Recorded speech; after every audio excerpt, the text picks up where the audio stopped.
What is going on, guys? Noonan here with MMO Play, bringing your first look and impressions video into Dungeon Fighter Online.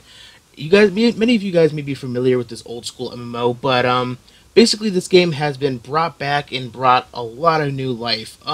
If you guys have played this game previously, a few years ago, when it was published by Nexon, Nexon no longer supported it or continued it, continuing to publish it, so it was taken down for a little while. But the original creators of the game basically took it, kind of revamped it, put their own little style without having Nexon control a few things, and basically brought back this game and brought a ton of new life to it, and it's extremely exciting. So this is the open beta phase 2 that we're looking at right now. So this game has been open to the public for I think about 2 months or so at this time. So let's go ahead and check out what's new to the game, check out what's old, how the game runs compared to it did before. So as you can see here, I have a level 20 Elementalist. I've been playing around a little bit, kind of getting a feel of the game has changed a little bit, but it's still the familiar DFO-styled MMO if you guys have played previously. So let's go ahead and create a new character. So as you can see here, we have lots of characters you may be familiar with, and there is a new one here called the Knight. So the Knight just came out for the open beta phase 2, so this is a completely new class, not a class you've seen previously to when the game used to be out. This is completely new, and this is basically the old developers putting full force behind the game and bringing it back, putting a good, a good progression or growth to the game now. So, as you can see, we have the Knight, we have the Slayer, Fighter, Female Fighter. There's a ton of different options in this game. If you guys have never played this game before, it offers a wide selection of classes and tons of different subclasses for each one. So, I mean, there's got to be a class for you. I mean, there's 4 different subsections or something like that for every class, so there's tons of options, like I've said. So this game offers a lot of customization and lots of freedom to characters in different styles and twists and other stuff like that. So as you can see here, I think I'm going to go ahead and pick the mage over here. We picked the female mage last time, but I think I'm going to go ahead and pick the male mage. They do have 2 different skill trees, so not everyone has 4, but this one has 2. And let's go ahead and create our character. We're going to go ahead and name it. Let's see. Let's go ahead and name it Noonan. I think we named our other character differently.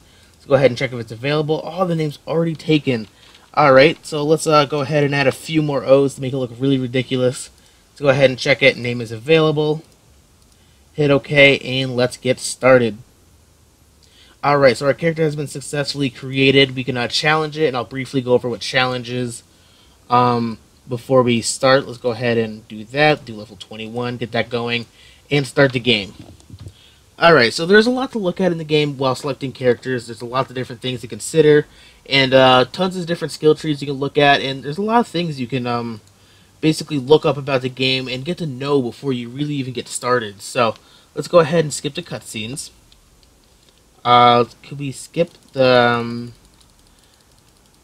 tutorial? I don't think we can, but let's go ahead and kind of go over the combat and everything. So if you guys have never played DFO, it's kind of like the side-scroller arcade style MMORPG. I kind of compare it to MapleStory, but not exactly. It has more of an arcade fighting style type combat to it, and it's a lot of fun. It may feel a little bit weird at first because not a lot of MMOs at this time kind of do it, and the controls are fully in the keyboard, so you move around with the up, down, and left arrow keys, and all your skills are in basically Q, W, E, R, Z, X, C, and V, and it's quite a different approach or a different feel. So I mean, but it's nothing you couldn't get used to. So let's go ahead and click this, right click to use that. We finished that quest, and then now we can go ahead and continue. Let's go ahead and quickly skip through all of this. Let's go ahead and try to take these guys out. As you can see, we are a mage, so we are utilizing a little bit of range.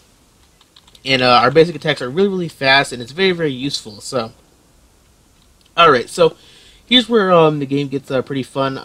Basically, to level up, you run dungeons, and as you can see in the bottom right-hand corner of the map, there's the mini-map there, and there's different options you can go and take while exploring dungeons. And I would suggest you basically explore every aspect of the dungeon, so that way you can maximize the XP gain you get while in the dungeon. And once you complete it, you get tons more XP, and it's really, really good for your character. So There we go. We went ahead and saved her. We are good. Alright, so there we go. We went ahead and completed the tutorial. Didn't take too long. We can go ahead and accept this quest. And basically, there is questing in the game, but the questing is very simple. Basically, you go to the different maps, you pick up a bunch of quests, you go run a dungeon that it wants you to do, and upon completion of the dungeon, you should be good. So let's go ahead and skip this cutscene. And there we go. So as you can see, there's a ton of different players over here. Now, this game, like I said, it's coming with a good comeback. It's coming back strong, and it's extremely popular right now. I'm sure lots of the old DFO players are feeling lots of nostalgia and are super excited about playing this game once again. So there's going to be quite a bit of players. So let's go ahead over here. Let's go ahead and turn in this quest. We can go ahead and press enter to complete it. Hit complete. Got some XP. Got some gold for that. Kind of skip the dialogue as fast as we can. There's a little bit of dialogue to the quest, so you can kind of skip through it by pressing enter a bunch of times. It'll get you through it pretty quickly. So let's go back over here and turn in this quest, and we should be able to run a dungeon. And if it takes too long, I'll just cut the video for you guys and kind of show off more of the combat and other stuff like that. So let's go ahead, hit complete, and I think we should be able to run a dungeon now. If not, I'll just manually run one. So let's go ahead, hit accept, picked up that dungeon, and there we go. Now we can go ahead and run a dungeon. So let's go ahead over here. Make our way over to the dungeon area. So as you can see, we have the map over here. It's a very small town, and once you level up, you'll unlock other sections of the town and other stuff like that.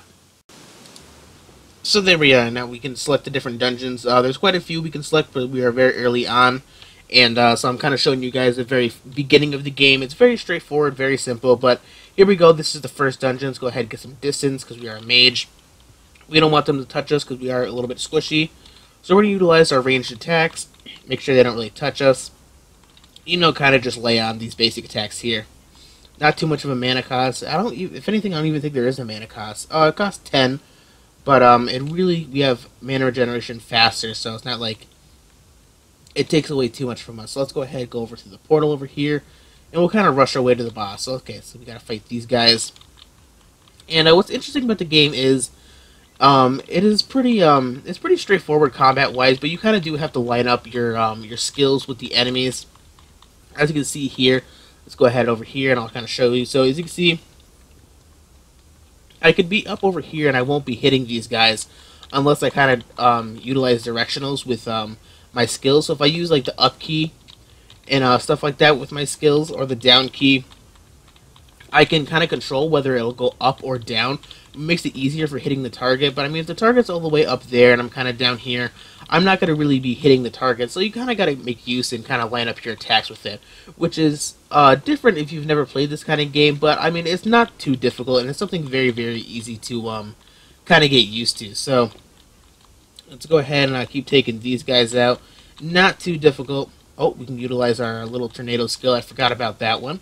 Let's go ahead over here, utilize that. I mean, it does a decent amount of damage, but I think it's mostly good for the knockback, for keeping enemies away, and you kind of utilizing it to keep range and other stuff like that. So there's a good combo system in the game, and utilizing different skills to, benefit or make better use of other skills is really, really important. So, and you'll kind of figure that more out as you play the game and unlock more skills, and kind of see what combos good together, and what really works for your class. Now, there's a pretty extensive skill tree, and like I said, you can advance your character at level 15, so once you level up and acquire level 15, you are able to select a new job, which will unlock a whole new skill tree and a list of skills for you to kind of like pick out, play around, and level up and other stuff like that, which is really, really exciting, and I think it's a great part of this game, which makes me kind of stick to a character and really want to keep leveling it up, because I really want to see what new skills and other stuff it'll get. So that was the boss right there. We did get one shot because we got helped by an NPC, but don't worry. The more you progress in the game, you do not get helped by NPCs. You kind of have to do it yourself. You can select rewards at the end of the dungeon here, as I just clicked. But like I said, you do get help from the NPC early on, just because it kind of helps you out and shows you the different features and other stuff to kind of get you going early on in the game. But I mean, once you get going, like I said, the game does get pretty hard, and dungeons get fairly difficult, and there's a good amount of grinding involved to really enhance and level up your character to be able to complete these dungeons and other stuff like that. But I mean, Other than that, guys, that's pretty much it for this video. The game's really straightforward. It's a lot of fun. If you've never played the game before, this is an old school MMO. I've enjoyed quite a bit, and I'm really happy that it's back. And for those of you who have played this game, I'm sure you've got to be excited as well, because I'm having a ton of fun playing this game. And, like I said, it's mostly for the nostalgia, and it's just a lot of fun. So, other than that, guys, that's pretty much it for this video. If you've enjoyed, don't forget to like, favorite, and subscribe for more. But until next time, guys, I will talk to you later.